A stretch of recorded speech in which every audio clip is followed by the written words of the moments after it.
Donc maintenant, on a eu la réunion.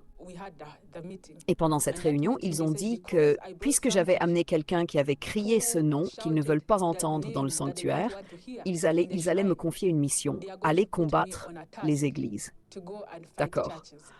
Maintenant, la mission de combattre les églises, le diable ne peut pas envoûter l'église, car il n'y a pas de sorcellerie contre Israël. Mais le diable peut infiltrer l'église. Et le diable peut attaquer les enfants de Dieu qui marchent dans l'ignorance, oui. Et leur manière de fonctionner est très rusée, très organisée. Ce qu'ils ont fait, c'est désorganiser les enfants de Dieu. Les membres de l'Église sont tellement désorganisés. Tu trouves quelqu'un qui dit « Moi, je viens de Alpha Omega Healing Center et toi, tu viens de Miracle Deliverance Center. Donc, pour moi, j'appartiens à tel pasteur. Toi, tu appartiens à un autre pasteur. » Ils sont tellement divisés. Il y a les épiscopaliens, l'autre, c'est un baptiste du sud régional. Dans le royaume des ténèbres, ces gens-là sont organisés. Dans l'Église catholique romaine, tout le monde est soumis au pape. Quoi que dise le pape, il l'applique dans chaque paroisse, que ce soit au Kenya, en Ouganda. Une instruction du pape est une instruction pour tous les catholiques. Même les musulmans sont organisés. Mais les chrétiens, c'est là que se trouve l'ennemi. C'est la faille que l'ennemi utilise pour infiltrer l'Église. Alors j'ai commencé à réfléchir. Comment vais-je attaquer l'Église? Car ma mère m'a toujours dit que je suis née de nouveau, puisque je suis née dans une famille chrétienne. La femme a rigolé et m'a dit « Erika, c'est un mensonge. Le salut est personnel. Le fait que ta mère soit née de nouveau ne veut pas dire que toi aussi tu l'es. Tu peux décider de ne pas naître de nouveau. » La sorcière savait cela. Oui. Et là, ça a fait tilt dans mon esprit. Je me suis dit, d'accord, donc je peux décider de ne pas servir le Dieu de ma mère. Mais ma mère continue de dire que je servirai son Dieu. Ça, c'est elle. Tu peux choisir de servir son Dieu ou non. J'ai demandé, comment puis-je garder cela secret? Elle m'a dit, combattre l'Église ne veut pas dire que tu dois en sortir. Tu vas simplement rester à l'intérieur et les combattre de l'intérieur.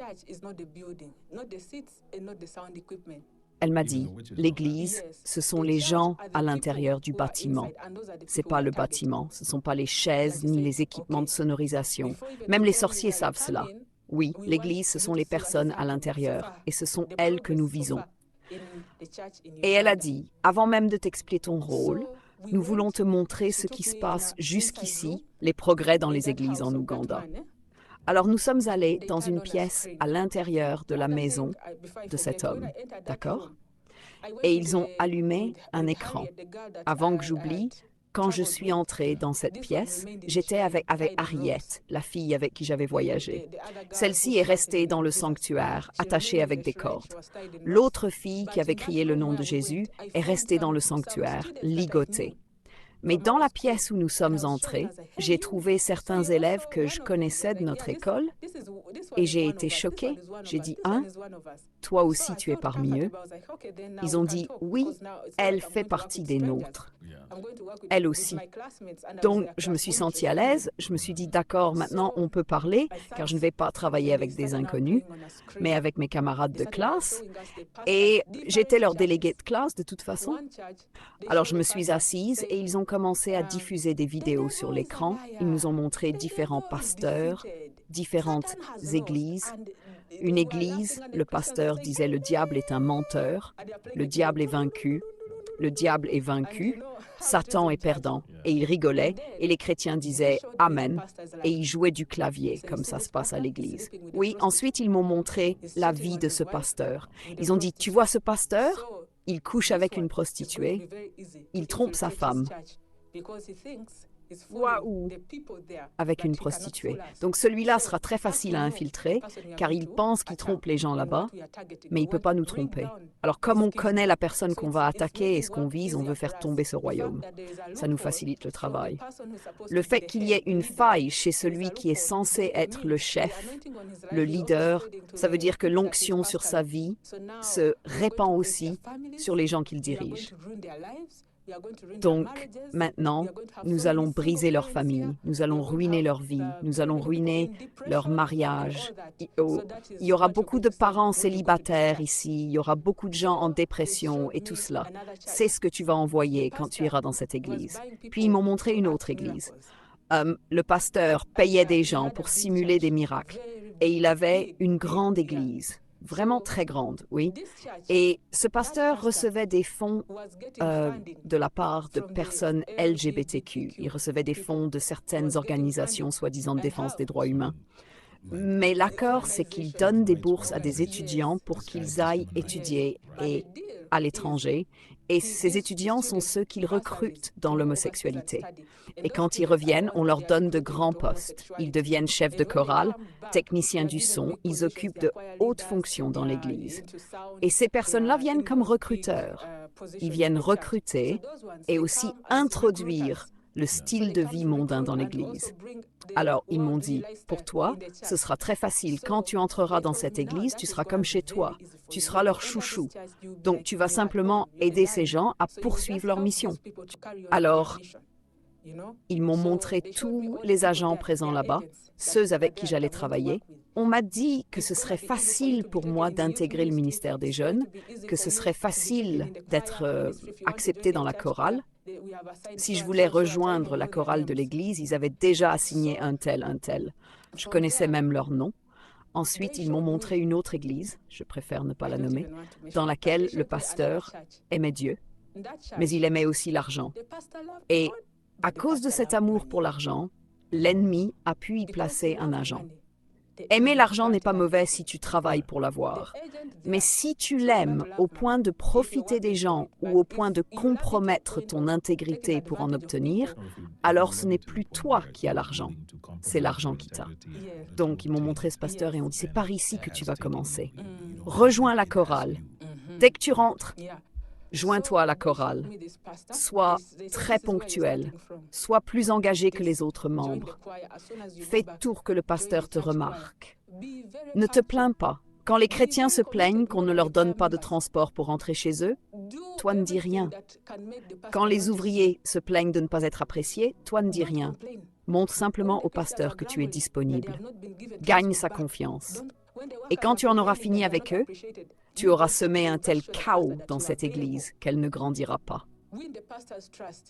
Quand on parle de croissance, une église qui grandit, c'est une église où les chrétiens sont remplis du Saint-Esprit, qui lisent la parole de Dieu avec compréhension. Ils évoluent dans les choses de Dieu. On peut voir la différence dans leur vie 2 ans après leur conversion. Mais Satan n'a pas peur de voir des milliers de personnes se rassembler en criant que le diable est vaincu. Il sait déjà qu'il est vaincu. Ce n'est pas une insulte pour lui. Ce qu'il veut, c'est être vaincu avec ceux qui crient. Tant qu'il les aveugle, ils peuvent crier autant qu'ils veulent. Mais il sait qu'au jour du jugement, ils seront tous vaincus. La misère aime la compagnie. Il veut tomber avec eux. Tu peux même lui donner une gifle et il rira car il sait qu'il a déjà été giflé. Il sait qui il est et où il va. Mais beaucoup de chrétiens ne savent pas qui ils sont, ni quelle est leur valeur. C'est pour cela qu'une personne peut passer du temps à adorer Dieu, puis aller coucher avec un homme pour quelques billets sans penser à sa valeur, au trésor qu'elle porte. Alors, ils m'ont montré ce pasteur qui avait de gros sponsors. L'un avait une école très réputée dans notre district et un hôpital, et il était dans l'occultisme. C'était l'un de ses plus grands bienfaiteurs. Et le pasteur le savait. Mais à cause de son amour pour l'argent, il fermait les yeux et faisait asseoir cet homme pourtant sorcier au premier rang de l'église. Il lui donnait même 30 minutes pour témoigner chaque dimanche, tandis que les vrais croyants n'avaient que 30 secondes. On voyait bien la préférence. Il aimait celui qui apportait plus d'argent, même s'il venait des ténèbres, que ceux qui étaient sincèrement sauvés, mais n'avaient pas d'argent. Il y avait du favoritisme. Et cela poussait les chrétiens de son Église à ne plus se soucier de comment ils gagnaient leur argent. Tant qu'ils pouvaient donner et être reconnus par le pasteur, c'est tout ce qui comptait. Ils voulaient les places de devant, et même lorsqu'ils donnaient, ils voulaient que ce soit annoncé, voyons ceux qui donnent 2 millions, ceux qui donnent 5 millions. Cela me rappelle une église où l'on remet des trophées à ceux qui donnent le plus d'argent. Ceux qui payent la plus grosse dîme, ceux qui ont semé la plus grosse offrande de l'année, ils sont acclamés devant toute la congrégation et c'est tout un spectacle pour dire « Regardez, je suis le plus grand donateur ». Une femme a donné 2 millions et le prêtre m'a dit qu'elle avait un sugar daddy. C'est avec cet homme qu'elle avait obtenu ces 2 millions. Elle voulait être bien vue par le pasteur et j'ai vu le pasteur la bénir. Que Dieu t'augmente, que tu prospères, que tu donnes encore plus comme sœur un tel. Et les chrétiens disaient Amen. Mais en réalité, les choses sont transmises spirituellement car la vie de cette femme ne correspond pas à la parole de Dieu. Elle a compromis son intégrité. Mais le pasteur pose une bénédiction là-dessus et la congrégation dit Amen. Cette énergie entre donc en eux, qu'ils en soient conscients ou pas, ils sont en accord avec quelque chose de très impie. Et tu sais, Satan est légaliste. Il connaît la loi. Il est l'accusateur des frères, il garde les dossiers, il accumule les preuves. Tout ce que nous regardions concernait différentes églises. Imagine juste la quantité de données que Satan détient sur les croyants. Pas étonnant que la Bible dise, ils diront, Seigneur, en ton nom nous avons fait ceci ou cela. Et Jésus leur répondra, je ne vous ai jamais connu. Parmi les gens que j'ai vus dans cette église, il y a une femme qui m'a vraiment choquée. Je ne citerai pas son nom car elle a de la famille et elle est morte. Mais ceux qui connaissent cette église sauront de qui je parle. Cette femme est une trafiquante de drogue. Elle transportait des drogues de l'Ouganda vers la Chine et elle gagnait beaucoup d'argent. Quand elle réussissait un trafic, elle revenait avec beaucoup d'argent. Et avec cet argent, elle achetait le cœur du pasteur. Elle lui achetait un terrain, des propriétés. Puis, elle utilisait le reste, qui n'était pas énorme, mais à l'époque, 4 ou 5, où c'était beaucoup, pour influencer l'Église. Elle apportait cet argent directement au pasteur et elle ne le mettait même plus dans le panier. Elle allait voir le pasteur personnellement dans son bureau pour le bénir et le pasteur lui accordait sa faveur chaque fois qu'elle était présente. Elle était la chef de la chorale. Oui, la chef de la chorale. Elle était aussi impliquée dans le ministère des femmes. Et dans ce ministère, cette femme brisait des mariages. Des femmes se retrouvaient mères célibataires, des familles étaient détruites, et tout cela parce qu'elle avait de l'influence à cause de son argent. Elle disait aux hommes, « Tu vois, cette femme te contrôle parce qu'elle pense qu'elle gagne plus que toi. Je peux t'aider à développer ton entreprise. Montre-lui qui est le chef. » Elle avait l'argent, l'ennemi la finançait. Mais comme l'ennemi n'a pas d'amis après l'avoir utilisé, il l'a trahi. Elle a été arrêtée avec de la drogue. Ils m'ont dit, quand tu entreras dans cette église, nous voulons que tu rejoignes la chorale. Et quand tu seras dans la chorale, assure-toi qu'ils ne louent pas Dieu en esprit et en vérité. Que ce soit à propos de leur voix, de leur tenue, apporte toutes ces idées.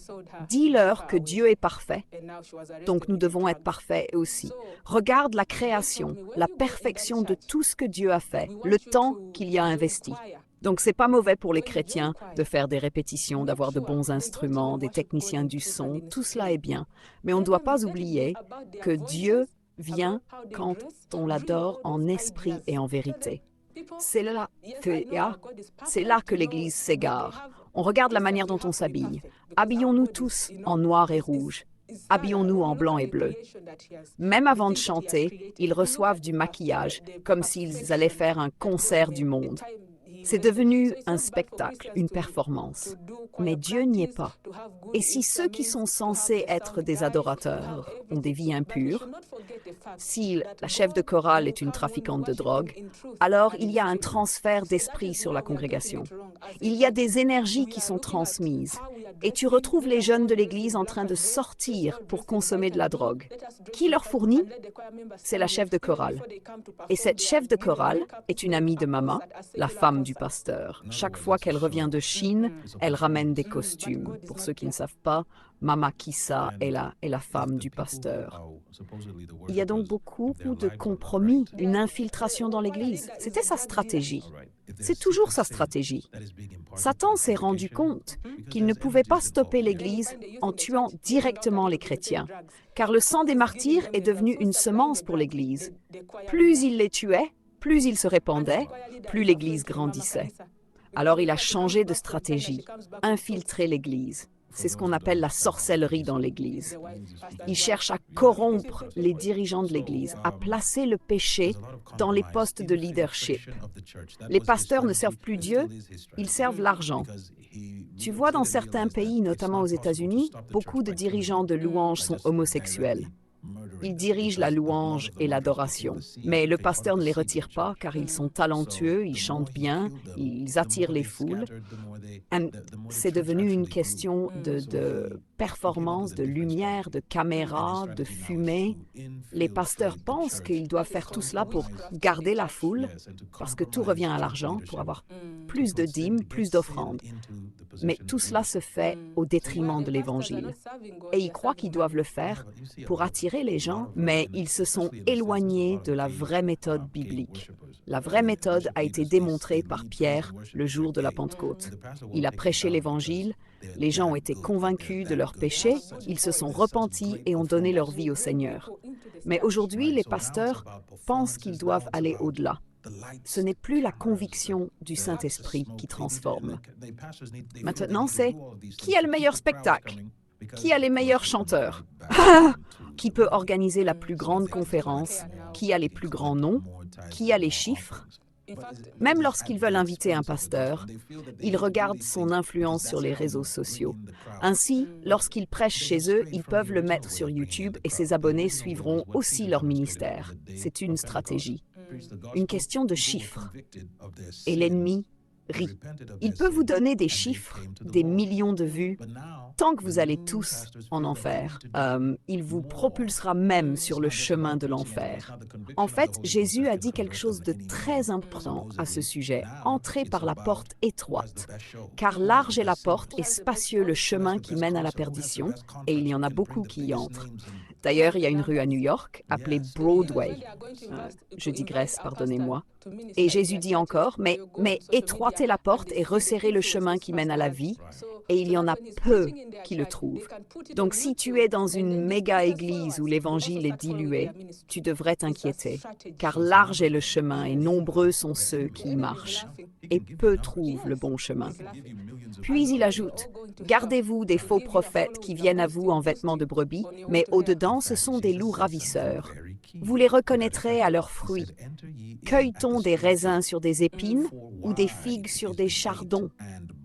Ainsi, tout bon arbre porte de bons fruits, mais un arbre corrompu porte de mauvais fruits. Un bon arbre ne peut porter de mauvais fruits, ni un arbre mauvais porter de bons fruits. Tout arbre qui ne porte pas de bons fruits est coupé et jeté au feu.